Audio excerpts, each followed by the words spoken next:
Good morning, everyone. We're so excited that you've joined us here at the Water's Edge. And if you're online with us today, you can check us out on Facebook or YouTube, and feel free to like, share, and comment. And if you're live with us today, here's a few things we'd like you to know. We have nursery and kids church available right across in the lobby.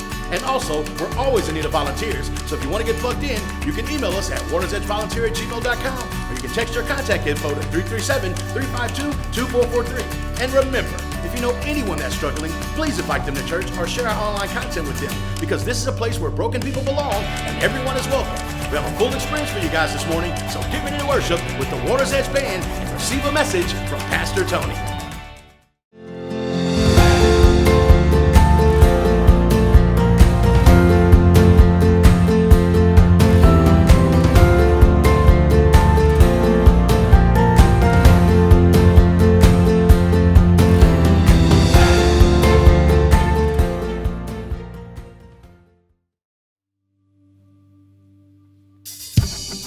Good morning, Water's Edge. Why don't you stand with us as we sing this morning?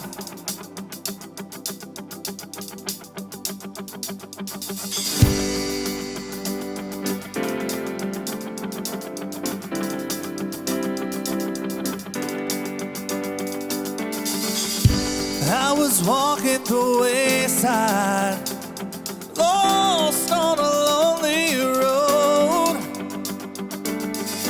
I was chasing the high life, trying to satisfy my soul. All the lies I believed in left me crying like the rain. Then I saw lightning from heaven, and I've never been the same. I'm gonna climb a mountain, I'm gonna shout about it. I am a child of love. I found a world of freedom, I found a friend in Jesus. I am a child of love.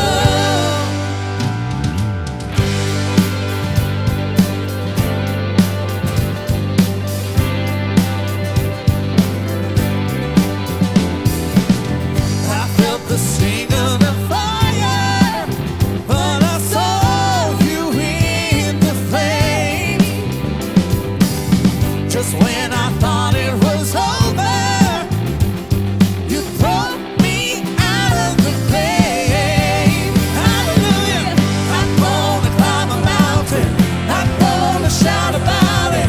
I am a child of love. I found a world of freedom, I found a friend in Jesus. I am a child of love. Oh yeah, yeah.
We've seen what you can do, oh God of wonders.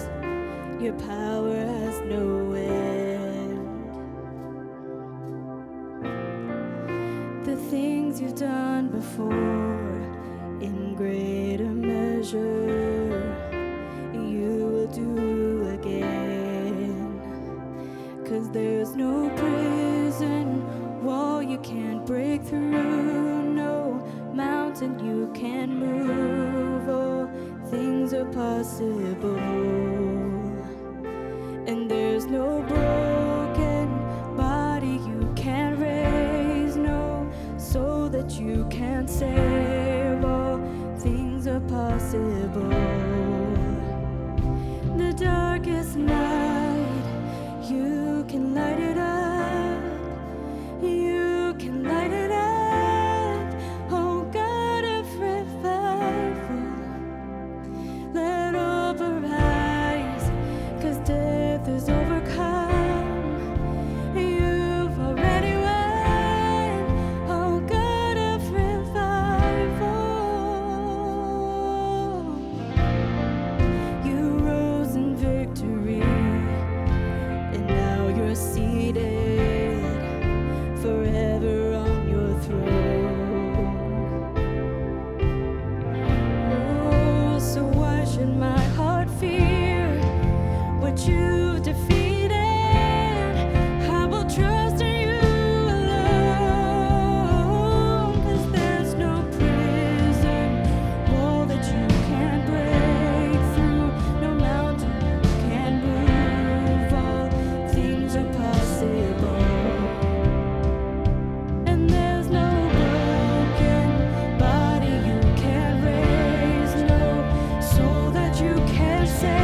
What's up, everyone? Good morning and welcome to our online Water's Edge Sunday morning worship experience. Once again, like we say every week, thank you so much for hanging out with us today.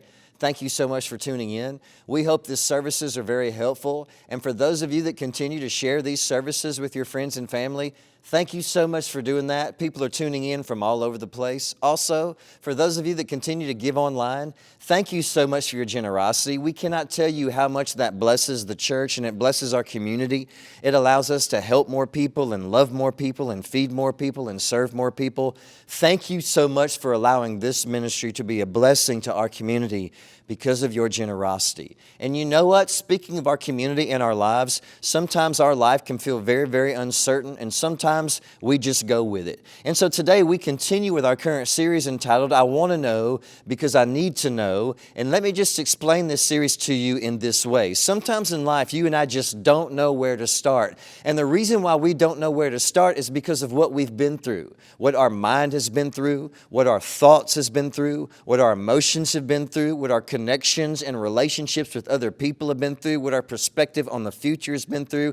Sometimes in this life, there are certain things that we want to know because there are certain things that we need to know, and we need to know these things because of what life has put us through. And speaking of life, I'd like to set up today's message in this way because life can kind of hit you at times, out of our control, out of my control, out of your control.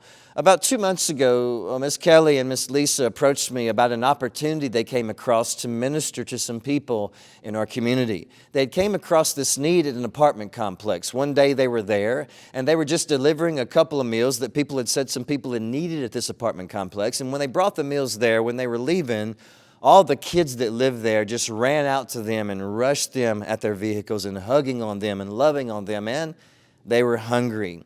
And then Kelly told me, she said, you know what? She goes, when these kids are in school, they get meals at school, but a lot of times when these kids during the summertime are not in school, they really don't have anything to eat and they don't get much to eat. She goes, Tony, these kids are starving. She goes, we need to bring about 75 meals out there. She says, if I could do that about 2 or 3 times a week, and then on Fridays, if we could bring just fruit baskets and snacks out there, would that be okay? Could we start asking for donations, and could we get volunteers to help us go out there and feed these children? So they're constantly sending me pictures of these children that they're feeding who are starving and hungry during the summertime, who can't go to school and get meals. And so I said, absolutely. And so we have people that help, we have people that give, we have people that volunteer.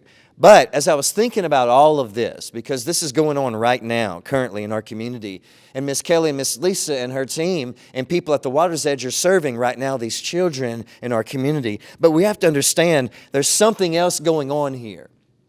Studies tell us, research tells us, facts tell us, statistics tell us, experts tell us, and yes, even the scriptures teach us, and they let us know this important truth. But let me set that up in this way. In Acts chapter 20, the missionary Paul is speaking to some disciples in a place called Ephesus, or modern-day Turkey. And he's talking to them about how he and his team have been there working hard to serve them, to love them, to give of themselves to them, and how they went there with the desire and the motivation to work hard to serve them and love them and give them love, and how that was their joy. And then he says this, and notice this today in Acts chapter 20, verses 35 through 37. If you're still with me, say I'm still with you. He says, and I have been a constant example of how you can help those in need by working hard. You should remember the words of the Lord Jesus Christ. It is more blessed to give than to receive.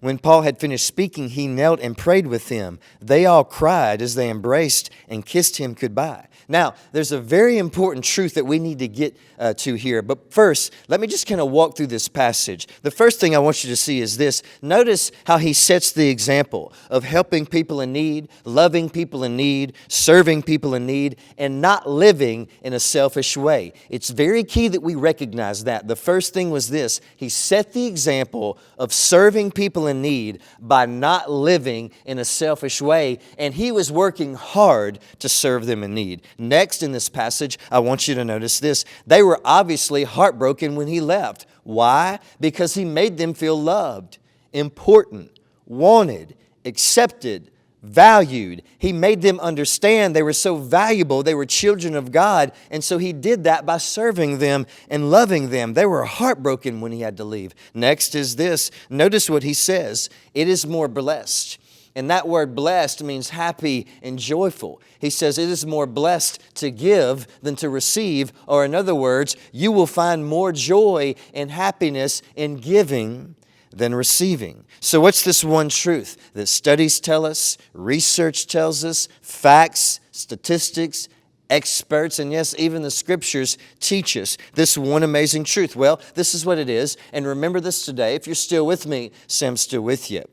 The happiest people that you know and the most joyful people that you will ever meet in this life are people who simply volunteer and serve. And please don't hear what I'm not saying. This is not propaganda, and let me explain to you what I mean in this way. We all know that a part of someone's learning process, growing process, discipleship process, and mental healing process, emotional healing process, and spiritual healing process always involves serving, stepping outside of yourself, giving to others, loving others, serving others. And this is why we not only teach this at the Water's Edge, because we know this is a part of your discipleship process and your healing process. And so we not only teach that serving brings you more peace, joy, and happiness, but we also provide opportunities for people to serve. If you're looking to take that step in your life to give and to serve, you can find that here. For instance, notice this today. If you're still with me, say I'm still with you. We have Sunday morning opportunities, which involves cafe,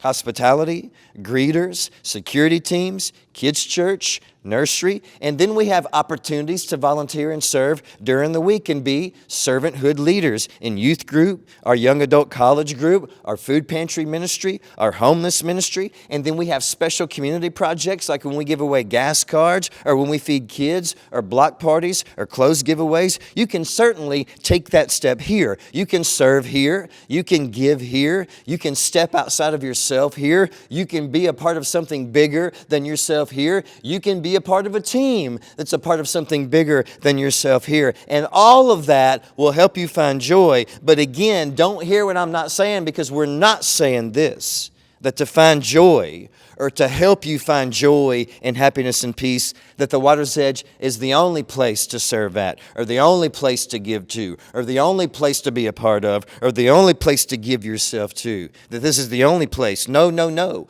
What we're talking about today is not about this place. It's about something else. It's about you and me giving of ourselves, because that is a part of our healing journey. And you can do that in many different ways. It doesn't always have to be here. You can do that in your neighborhood. You can do that with some close friends that are going through a tough time. You can do that at other churches, other pantries, other community projects. You can do that in the local schools and their programs. You can adopt kids at Christmas time. You name it, that's really the point. There's opportunities to serve all around us, and if you do, this is truth. And remember this today. If you're still with me, say I'm still with you. You will discover more joy, purpose, and happiness in your life's journey. By the way, this truly does help you move past things like this. If you're having a hard time moving past things like this one thing will help you do that. And remember this, if you want to move past your anger, resentment, jealousy, envy, and betrayal. Why? Why does this help you move past these things? Because you're not so focused on yourself. And honestly, all these things are just about you and yourself anyway.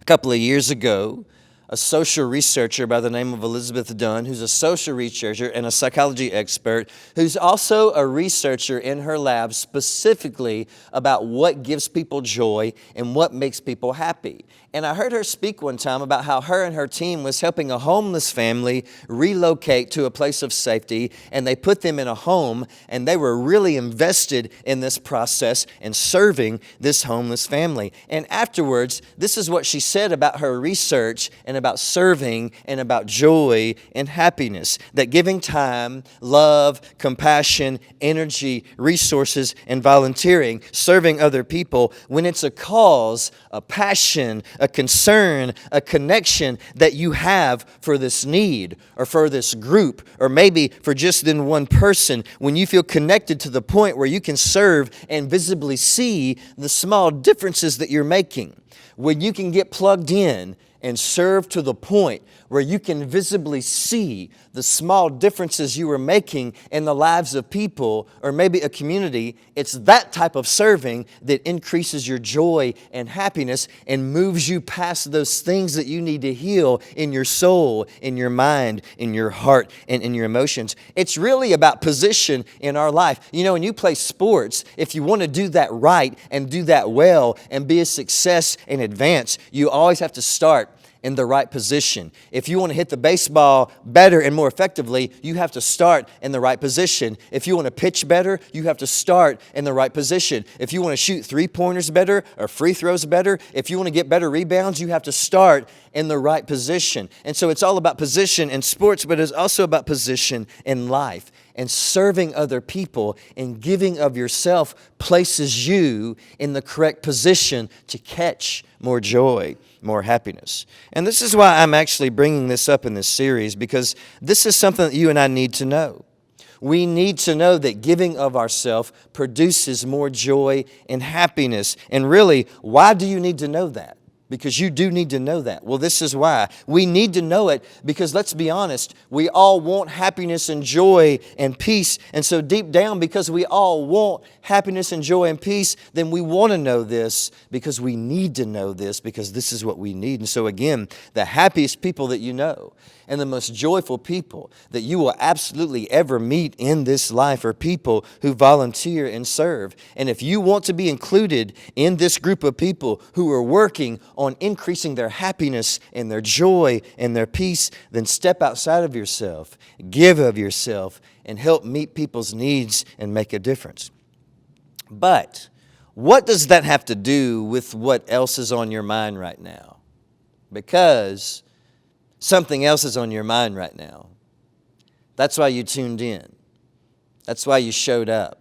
That's why you're trying to look to God today. And so today, as we continue with this series, this is the question that I want us to look at in this moment, because this is the other thing that's really on your mind today. If you're still with me, say I'm still with you. When certain areas of my future and life feel uncertain, what do I do in the meantime? And this is what we mean so we can be specific. And notice this today. When certain aspects of our future and life feel uncertain, then that can make us feel very unsafe. And we all know what we mean. It's very difficult to feel settled and safe when your financial life and future feels uncertain, when your health future feels uncertain, when your family life and future, when your love life and future, when your children's life and future, or just when your future feels uncertain. How does this not weigh heavy on your mind? How does this not weigh heavy on your heart? How does this not produce the temptation to drag you down? And how does this not create a relentless inner dialogue when deep down, if we're honest, we know some days it feels like I know, but other days it feels like I just don't know where this area of my life is going to end up, or where that area of my life is going to end up, or what's going to happen to my stuff, or what's going to happen to my family, or what's going to happen to my community, or what's going to happen to my health, or what's going to happen to my job, or what's going to happen to my faith. It's very hard to feel safe and settled when you really don't know, when you're living in the meantime. And so let's just be honest about something today. If you're still with me, say I'm still with you. Remember this. There are some seasons in life when you just cannot escape living in limbo, in uncertainty, in the meantime. Again, following God does not cause you to eliminate all the unsafe feelings and all the uncertainty and all the suffering in our life. Following Christ actually helps you endure through those things and move through those things. So if there's certain areas in your life right now that's making you feel uncertain, unsafe, and unsettled about where your life is going to end up, what's the one thing among other things that you can do in the meantime to help anchor your happiness, to help anchor your joy, and help anchor your peace. Well, this is the big idea for today. And so notice this and remember this. If you find yourself living in the meantime and you feel uncertain and unsafe because you don't know where certain areas of your life is going to end up, then do this to anchor your joy and happiness. Serve. Volunteer. Step outside of yourself. Give of yourself. Serve someone. Serve a group of people. Serve some friends who are hurting. Serve with some friends, other people who are struggling. Get plugged in. Give love. Give time. Give passion. Give resources. Give when you can. But give of yourself and step outside of yourself. There's an old saying that goes like this: if you want joy for an hour, take a nap. If you want joy for a day, go fishing. If you want happiness for a year, win the lottery.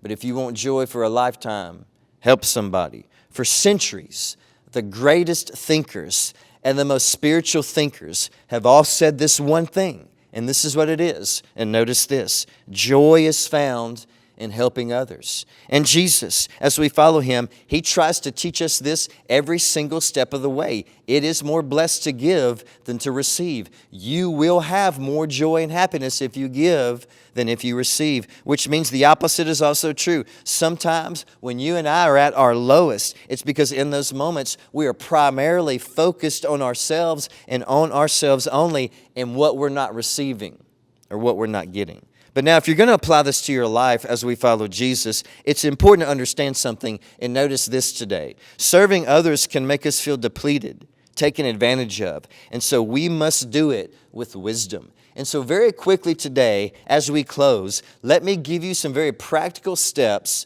some very real life steps, and some very wise steps to take as you step outside of yourself and serve others and give of yourselves to others so we can do this in a wise way. The first thing is this: have a passion for it.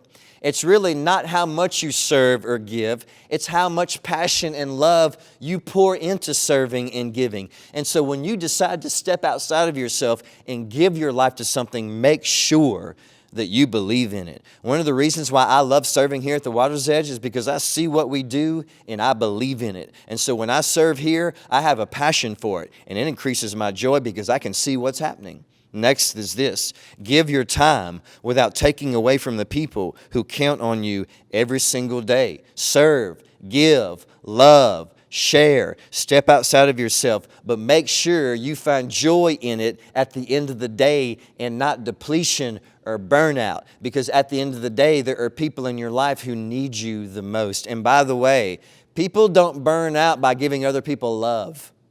People burn out by trying to be a big shot and draw attention to themselves. And so don't do it for the wrong reasons. And the last is this: serve out of a desire to make a difference and not to avoid guilt or image control. Make sure that when you give of yourself, you do it with the right heart and with the right motivations, because honestly, making a difference is what gives us joy. And so as we close today, notice what Jesus says about serving in the right motivation. If you're still with me, say, I'm still with you. Matthew chapter 6, verses 1 through 4. Watch out. Don't do your good deeds publicly to be admired by others, or you will lose the reward from your Father in heaven. When you give to someone in need, don't do it as the hypocrites do, blowing your trumpets in the synagogues or tooting your own horn in the streets to call attention to their acts of charity or service. I'll tell you the truth, they have received all the reward they will ever get, and that was a few hand claps in public.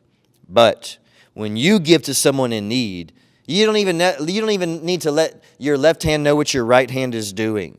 Give your gifts in private, and your Father, who sees everything, will reward you. Don't give of yourself so other people can admire you.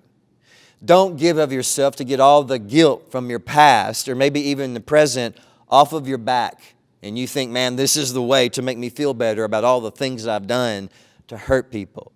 Don't give of yourself so you can build some image that you try to put out there and so you can control how other people see you. Do it because you love God and love people, and God will reward you. But what is God going to reward you with? He's going to increase your happiness and joy, because it is more blessed to give than to receive. And so, lastly, I want to leave you with this today, and remember this. If you're still with me, say I'm still with you. The reward is growing more joy and more peace while you're waiting in the meantime for life to make more sense. If you're stuck in the meantime right now, and it feels like everything is uncertain, and you just don't know where certain areas of your life are going to end up, and it's causing this chaos in your soul, if you want to anchor your joy and happiness, serve, give, love. And when you do, in the meantime, it'll increase your joy. Thank you so much for hanging out with us today. Thank you so much for joining in. We absolutely love you. We cannot wait to see you back next week. What a great message from Pastor Tony. And we really hope today's worship experience has encouraged you and helped you in some way today. And if you're moved by today's service and want to stay tuned the rest of the week through social media, you can check us out at Waters Edge Gathering on Facebook or WatersEdge_LC on Instagram. You can also download our app where you can do online giving, listen to online worship songs, and replay messages from Pastor Tony. If you want to learn more about salvation and baptism, want to volunteer, or need a prayer request, you can visit our Welcome Center in the lobby, and our wonderful volunteers will get you plugged in. We absolutely love you guys and can't wait to see you back next week at the Water's Edge, where everyone has a place to belong.